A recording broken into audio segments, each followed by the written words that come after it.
Dear boomers, Carl Jung once said, "Those who look outside of themselves are dreaming, and those who seek for answers inside are awakening."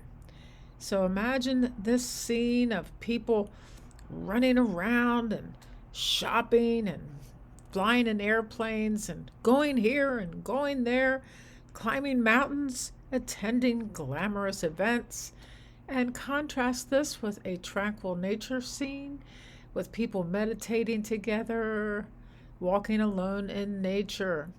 Every day, we are bombarded with messages that tell us what success looks like: ambition, achievement, material wealth, and social validation. And these dreams, though they are powerful, often pull us outward, urging us to look beyond ourselves for happiness and forgiveness and fulfillment. Yeah, the forgiveness is an inside job. So, what if true happiness lies not in the things that we acquire, but within us? Carl Jung was the greatest minds in the 20th century, and he reminds us of this timeless truth that when we look outside, we are dreaming. When we look inside, we are awakening. So let's explore this profound wisdom behind the quote. Together, we will uncover how the pursuit of external dreams shapes our lives and why turning inward can lead to true awakening, fulfillment, and freedom. Dreaming is an essential part of being human. It's what drives us to achieve and to grow and to explore. For centuries, society has emphasized the importance of chasing external dreams, success, recognition in love, and security. And so, by pursuing these things, we think that the end result is what we are looking for instead of the journey itself. Now, these dreams inspire us to work harder, to climb higher, and accumulate more. But here's the question: do these pursuits really fulfill us? And as we get older and the more stuff we have accumulated, now we're going to have to get rid of them. How many people achieve great success only to feel a lingering emptiness? How many of us have looked outside of ourselves, chasing approval or material gain, and found it wasn't enough? Now, Matthew Perry comes to mind because, he got the job he always wanted, the job of his dreams, to be a star on Friends, probably the greatest comedy show on earth. But somewhere along the way, I would say, after maybe one or two episodes, he realized he had been chasing a dream and he felt empty. And of course, he tried to fill his emptiness with drugs and alcohol. And he did eventually die of an overdose of ketamine. I feel so sorry for him because he just could not get sober. So, external pursuits, while exciting, are often fleeting, and they can distract us from facing deeper questions about who we are and what truly matters. Carl Jung understood that these external dreams often keep us asleep, unaware of the rich inner life awaiting us to explore. We can look at people like Steve Jobs, whose quest for enlightenment in India. He studied with Ram Dass's guru and meditation despite being a tech mogul. In fact, was probably and is, he has passed on, but I think he might have had the most integrity of any of these tech moguls, much more integrity than the one that has crashed Twitter. Now, and then there are Hollywood celebrities who have pivoted towards mindfulness and wellness movements, and they have been exceptionally successful that way. And mental health struggles continue after material success to ground this discussion here. So, there are people who do a lot of scuba diving and they dive underwater to explore the vast depths of the water, or walking into a forest shrouded in light. And we can think about mindfulness in almost every pursuit that we endeavor, and journaling is something that we can do every day. No shoulds, but we can do it every day to feel a sense of getting in touch with our inner self, who then becomes a friend. It's almost like journaling helps you befriend your inner self and your higher guides. So then we can look that inner, I think journaling might be a good example of awakening. And looking inside is not about rejecting dreams or external success. It's about seeking self-awareness and meaning beyond these pursuits. It's about acknowledging that true fulfillment comes from within.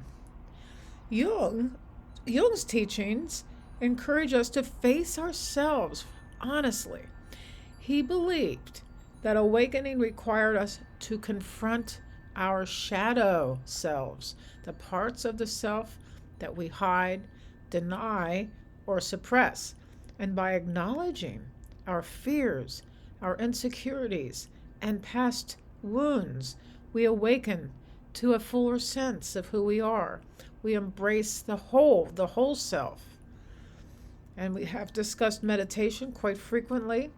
Um, and I know that Carl Jung himself believed in meditation and synchronicity. So the more that you tune into your inner self, the more synchronistic events, the people that you meet, synchronicity. You might think of a person and they call you on the phone, or you might think of a person and you dream about them, and then reach out to that person and tell them that you dreamed about them. And that is just so much fun to do. So Jung would interpret dreams to understand the unconscious, and that was very, very important. So are you ready to explore your inner world, even if it means facing parts of yourself that you have avoided? Carl Jung may or may not have studied Buddhism, but he certainly studied Stoic philosophy, and he did study Buddhist meditation. He was not the only thinker to explore the importance of looking inward. His ideas align with timeless spiritual and philosophical traditions.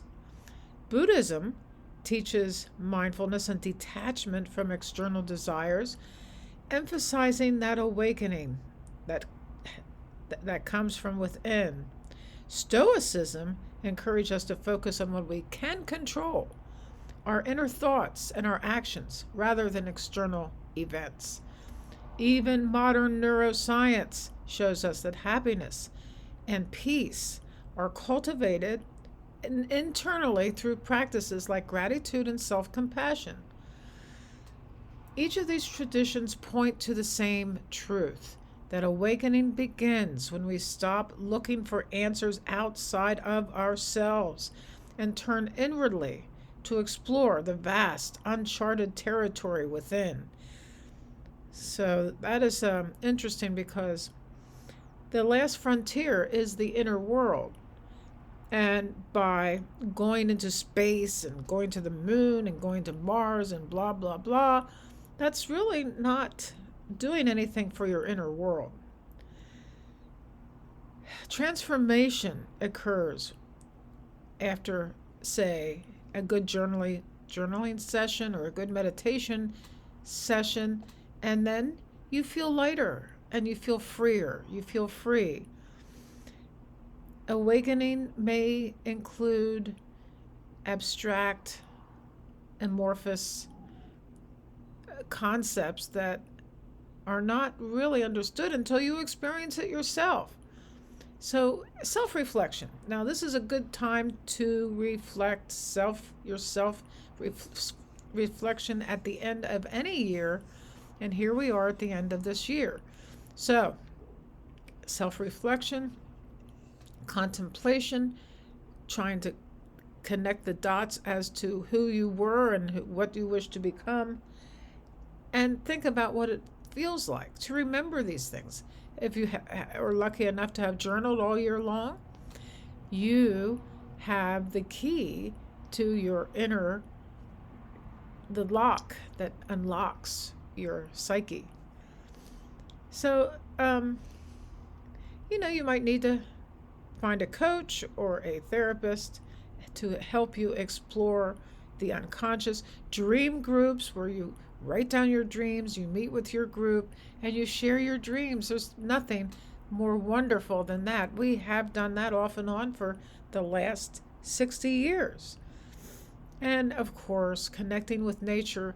There's nothing more beautiful than walking outside and having that wonderful feeling of oneness and connection with trees, and now we have trees without leaves, and we can see more. We can see more in the direction of the there seems to be a more expansive direction that we can see. So here we are. We can meditate at sunrise and sunset. We can put this quote: when you look outside, you dream. Awakening is not a destination, it's a journey. Each step inward brings you closer to understanding who you truly are, living a life of authenticity and fulfillment. You become who you are in a way that is like nobody else. Are you ready to awaken? Are you ready to look within and discover the incredible potential that lies within your inner world?